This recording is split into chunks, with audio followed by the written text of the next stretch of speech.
వీళ్లకు తెలియక బోట్లు పాకిస్తాన్ సరిహద్దుల్లోకి పోయిందని పాకిస్తాన్ నేవీ వాళ్ళు వచ్చి అరెస్ట్ చేస్తే ఈ రాష్ట్ర ప్రభుత్వం కనీసం పట్టించుకుందా అని అడుగుతా ఉన్నాను ఈ మత్స్యకార సోదరుల గురించి.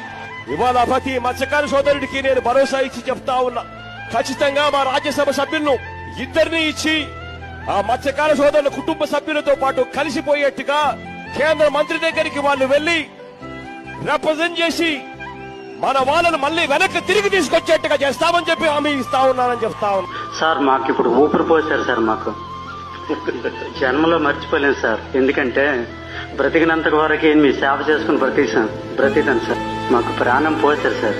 మీరు పోయేటప్పుడు చెక్కులు కూడా ఇస్తారు, తలా 5 లక్షల రూపాయలు ఇమ్మని చెప్పినాము, ఇస్తారు. దాంతో ఇంకా మళ్ళీ అక్కడికి పోకుండా ఆ డబ్బుతో కొంచెం ఇక్కడే ఏదన్నా స్థిరపడేట్టుగా ఏదన్నా